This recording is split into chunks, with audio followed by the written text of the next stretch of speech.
Astrologer के M Sinha और मैं अपने इस यूट्यूब चैनल पर आप सभी का हार्दिक स्वागत करता हूँ। नवंबर और दिसंबर में क्या प्रमुख घटनाएं होने वाली हैं, इसमें राजनीतिक प्रेडिक्शन में जो 5 राज्यों के जो चुनाव होने वाले हैं उस पर प्रेडिक्शन, साथ में शेयर मार्केट का prediction, gold, silver price, crude oil, इन सभी पर आने वाले 2 मंथ कैसे बीतने वाले हैं, आइए हम इस वीडियो में समझते हैं। तो नवंबर और दिसंबर ऐसे 2 मंथ अभी बचे हुए हैं जिसमें बहुत सारे ग्रहों का राशि परिवर्तन अभी भी बचा है और चंद्र ग्रहण की स्थिति 28, 29, 9 अक्टूबर को अभी भी बचती है। तो होने क्या वाला है इसको हम पॉइंट टू पॉइंट समझते हैं और केवल प्रिडिक्शन के लिए इसको आप नोट करते हुए चलिएगा। हर टाइप के जो प्रिडिक्शन हो सकते हैं, पॉलिटिकल से लेकर इकोनॉमिक प्रिडिक्शन, ये सारी चीज़ों को मैं यहाँ पर इंक्लूड कर रहा हूँ। सबसे पहला प्रिडिक्शन जो है वो 5 राज्यों के चुनाव पर ही है। जैसे मध्य प्रदेश की बात कर रहा हूँ तो मध्य प्रदेश में जो सीट है वो 230 है, उसके अकॉर्डिंग वहाँ पर 120 प्लस माइनस जो मैंने 10 सीट की बात की है वहाँ पर भारतीय जनता पार्टी की गवर्नमेंट बनने जा रही है और कांग्रेस को वहाँ पर 100 से कम सीट मिलेगी, ये कंफर्म्ड प्रेडिक्शन है। और जब 3 दिसंबर को चुनाव के रिजल्ट आएंगे तो वहाँ पर आप इसको क्रॉस चेक कर सकते हैं। दूसरा प्रेडिक्शन जो है राजस्थान को लेकर है। देखिए, राजस्थान में भी भारतीय जनता पार्टी को ही बहुमत मिलने वाला है। लड़ाई स्टार्टिंग में हालांकि नेक टू नेक हो सकती है, लेकिन फाइनल जो रिज़ल्ट आएगा वो बीजेपी के उसमें आने वाला है।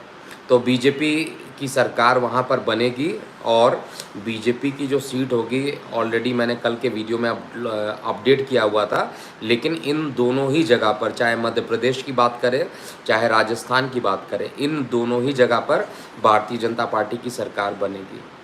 रही बात है छत्तीसगढ़ में, तो छत्तीसगढ़ में कांग्रेस जो है वो अपनी सरकार बनाने में सफल रहने वाली है। तेलंगाना में भी मैंने जो बताया था वो बीआरएस जो लोकल पार्टी जो पहले जिसकी सरकार थी बीआरएस की, तो बीआरएस का दबदबा वहाँ पर बना रहेगा, उसकी सरकार वहाँ पर बनते हुए दिखाई दे रही है। और जो छत्तीसगढ़ है वो कांग्रेस के हाथ में ही आएगा, ये भी मेरा कन्फर्म प्रेडिक्शन है। मिज़ोरम की जो लोकल पार्टी है वही वहाँ पर जीतने वाली है। अब हम बात करते हैं अगले जो प्रेडिक्शन है वो केवल इकोनॉमिकल प्रेडिक्शंस है। देखिए, क्रूड ऑयल के जो रेट हैं वो एक बार पुनः $100 के पास जा सकते हैं और ऑलरेडी देखा जाए तो ये $90 के आसपास ट्रेड किया था, 93 भी पहुंच गया था। तो 100 के ऊपर जो है ये $120 तक, ये दिसंबर तक का जो टाइम होगा, क्रूड ऑयल एक बार फिर से शूट कर सकता है। गोल्ड का जो प्राइस है और सिल्वर का प्राइस अभी भी आपको दिख रहा होगा कि लगातार बढ़ रहा है। जो मैंने प्रेडिक्शन पहले दिया था कि ये नीचे की ओर 55,000 तक आएगा और 55,000 के आसपास ही ये नीचे की ओर आया था। उसके बाद मैंने तुरंत अपडेट किया था कि जो ये गोल्ड का प्राइस है ये 60,000, 58,000, 60,000 के आसपास ऊपर की ओर जाएगा। ये 60,000 को भी कल ये क्रॉस कर दिया, अब ये 62,000 के आसपास जाने वाला है। और अगर 62,000, मैं फिर से रिपीट कर रहा हूँ सभी को, अगर 62,000 को ये तोड़ता है तो सीधा 65,000 तक ये जाएगा और इसी के प्रपोर्शन में सिल्वर के भी जो दाम है वो रहेंगे। नीचे की ओर $66 तक का टारगेट था वो भी कंप्लीट हुआ, अब ऊपर की ओर जो है 78,000 तक का जो टारगेट है वो भी सिल्वर में बहुत जल्दी कंप्लीट होता हुआ दिखाई दे रहा है। ओवरऑल अगर बात किया जाए अगले प्रेडिक्शंस के लिए, तो अगला जो मंथ है, क्योंकि अब देखिए चुनाव के डेट ऑलरेडी आ चुके हैं, मतदान से पहले सभी लोग जो है अपने अपने दलों की सूची जारी कर रहे हैं और ऐसे करते करते आपने देखा होगा समाजवादी पार्टी और कमलनाथ यानी कांग्रेस की जो टीम थी, उन दोनों के बीच में क्लैश होना स्टार्ट हो गया और ये होना ही है। देखिए, जहाँ पर इतने दल मिलकर चुनाव लड़ते हैं, अगर हम बात करते हैं एनडीए की, तो एनडीए में अकेले जो है बीजेपी का 303 की जो सीट है, बीजेपी की अपनी आप जो है उसकी पकड़ इतनी स्ट्रांग है कि जो छोटी छोटी पार्टी है वो उनसे बहुत ज़्यादा लड़ाई झगड़े या अलग होने की संभावना बहुत कम हो जाती है। लेकिन जहाँ पर आप छोटे छोटे पार्टी हैं, जिसमें सभी लोग यही मान रहे हैं कि उन्हीं के कारण वो पार्टी चल रही है, इंडिया गठबंधन जो बना है वो केवल उन्हीं के कारण चल रहा है। तो ऐसा क्लैशेस होता हुआ आपको और देखने को मिलेगा। और लोकसभा चुनाव 2024 का जो यू टर्न आने वाला है, ये 19 फरवरी के बाद बहुत तेज़ी से यू टर्न मारेगा। वहाँ पर किस चीज़ के लिए यू टर्न मारेगा, आएंगे तो मोदी जी ही, इसमें कोई डाउट नहीं है। 3.0 पर भी मैंने प्रेडिक्शन दिया हुआ है कि 3.0 भी ये कंप्लीट करने वाले हैं, इनको कोई हरा ही नहीं पाएगा। थर्ड टर्म में भी ये लगातार यानी हैट्रिक भी करेंगे जीत की। और यू टर्न होगा इंडिया गठबंधन के लिए, जहां पर सभी लोग केवल इसलिए भारतीय जनता पार्टी को गिराना चाहते हैं क्योंकि उनका नहीं चल रहा है, उनको पैसे खाने का नहीं मिल रहा है, या जो भी आप कह सकते हैं। जो भी गवर्नमेंट बनाती है वो अपना मतलब की काम करने की कोशिश करती है, देश का भला जो करना चाहता है वो आप लोगों को पता है। कमेंट सेक्शन में ज़रूर लिखिएगा। और जहाँ तक हम लोग बात करते हैं पॉलिटिकल के लिए, तो इंडिया गठबंधन में बहुत सारे टूट, तो लोकसभा चुनाव के जब ये रिज़ल्ट आने से पहले ही जो सूची जारी होगी, जहाँ पर वो मिलकर चुनाव लड़ना चाहेंगे, बहुत सारे अभी भी उसमें संभावना यही दिख रही है कि उनके लड़ाई झगड़े जो रहेंगे अभी भी कंटिन्यू रहेंगे। पहले देखिए किस तरीके से मध्य प्रदेश से ही इंडिया गठबंधन स्टार्ट होना प्रारंभ हुआ था, और कमलनाथ और समाजवादी पार्टी के अखिलेश यादव जी देखिए किस तरीके के वर्ड्स आजकल यूज़ कर रहे हैं एक दूसरे के लिए। तो ये गठबंधन जो है अभी और वीक होता हुआ मुझे दिखाई दे रहा है। और इसमें मैं कंफर्म्ड हूँ अपने सारे प्रेडिक्शन को लेकर, जितने भी प्रेडिक्शन मैंने बताया है इसमें ये सारी चीज़ें रहेंगी। संदीप कुमार कुछ बोलना चाह रहे हैं, एक बार मैं देखना चाहता हूँ इनके जो कमेंट सेक्शन आ रहे हैं।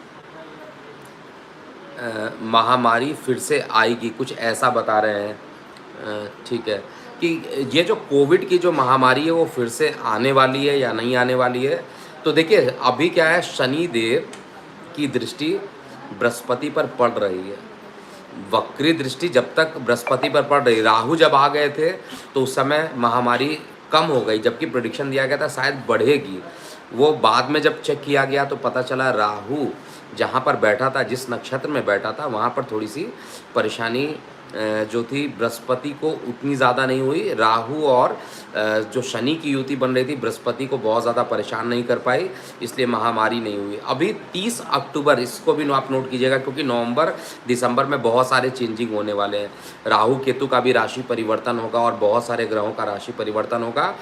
4 नवंबर को शनि ग्रह मार्गी भी हो जाएंगे, और इसके साथ ही साथ 31 दिसंबर यानी लास्ट डे जो होगा 2023 का, वहाँ पर देवगुरु बृहस्पति भी मार्गी होंगे। तो अभी बहुत सारी घटनाएं बची हुई हैं। तो मुझे ये दिखाई देता है कि 30 अक्टूबर जो कि आने वाला है, कुछ दिन बचा हुआ है, 30 अक्टूबर के बाद ऐसी संभावना बढ़ सकती है कि किसी प्रकार की एक महामारी थोड़े दिनों के लिए बढ़ेगी, लेकिन इसके कारण किसी प्रकार का लॉकडाउन नहीं होगा। ये बहुत ज़्यादा इंटेंस नहीं हो सकती है बीमारियाँ।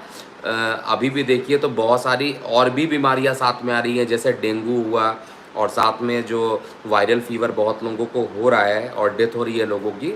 तो ये सभी चीज़ें चलेंगी, लेकिन लॉकडाउन हो जाएगा, कोविड आ जाएगा वापस, इस तरीके की संभावना केवल एक मंथ में ज़्यादा दिखाई दे रही है। और ये नवंबर और दिसंबर वाला जो मंथ रहने वाला है, इसमें थोड़ी से केसेस बढ़ेंगे, इसमें डाउट नहीं है, क्योंकि सीधा शनि की दृष्टि जो है बृहस्पति पर पड़ेगी। बृहस्पति से जो राहु है वो अलग हो जाएंगे, तो बृहस्पति अकेले रहेंगे। और जब अकेले रहेंगे, जब वो शनि के साथ थे तब भी महामारी आई थी, जब उन पर दृष्टि पड़ रही थी तब भी महामारी बनी थी, और जब गुरु चांडाल दोष बना था तो महामारी थोड़ी कम हो गई थी। इसके अलावा जो मेरा अगला प्रेडिक्शन है निफ्टी को लेकर है। देखिए निफ्टी को लेकर ऑलरेडी मैंने ये बताया था कि निफ्टी का जो भी रेंज है वो आपको बाई करके चलना था। पहले तो 12,200 19,200 के 20,200 हाँ 20,200 के पास जो निफ्टी चल रहा था वहाँ से सेल करना था, और सेल करके 19,250 के आसपास लाना था। तो ये टारगेट तो कंप्लीट हो गया था, और उसमें मैंने बोला भी था कि अगर प्रेडिक्शन गलत तो भविष्यवाणी छोड़ दूंगा।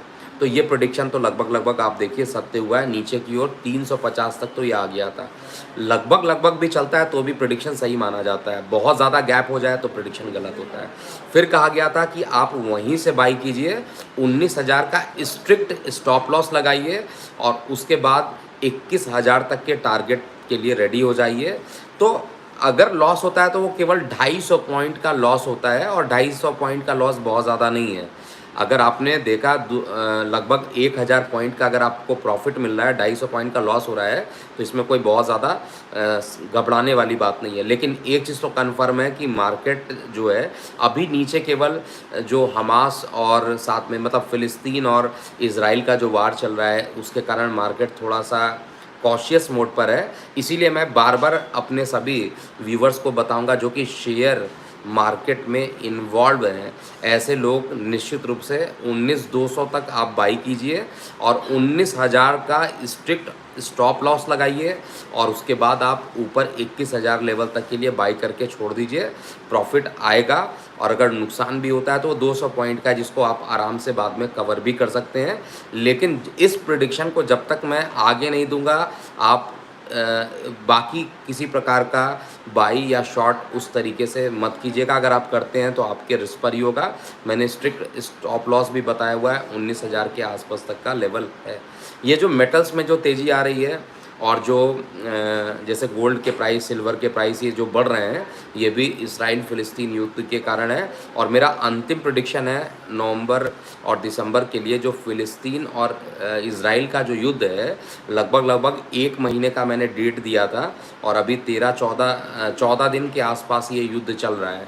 तो 15 दिन अभी भी इस युद्ध के मतलब आगे होने की संभावना दिख रही है और उसके बाद ये युद्ध धीरे धीरे क्या होगा, शांत होगा। किसी प्रकार के समझौते होंगे, उस समझौते के बाद ये युद्ध शांत होता हुआ दिखाई देगा। इस तरीके से कि वर्ल्ड वार 3 शुरू हो जाए, दुनिया ख़त्म हो जाए, अभी इस तरीके का कोई इंडिकेशन नहीं है। 2027 से पहले ऐसा होगा ही नहीं, ये मैं बार बार बोल चुका हूँ। अब कुछ लोग अलग हैं जो कि भविष्य मालिका को बदनाम करने की कोशिश कर रहे हैं। उनका ये भी कहना था कि 2024 में चुनाव ही नहीं होंगे और जबकि 2023 में देखिए लास्ट में ये चुनाव हो रहा है, 2024 में भी चुनाव निश्चित रूप से होने वाले हैं। अगर 2024 में चुनाव होते हैं तो ऐसे लोगों को चैनल पर आकर माफ़ी भी मांगना चाहिए कि गलत तरीके से आप भविष्य मालिका का आप आप उसको रिप्रेजेंट कर रहे हैं, वो गलत है। सही तरीके से अगर आप करते हैं, देखिए गलत तरीके से करने से व्यूअर बढ़ जाते हैं, ये कन्फर्म है।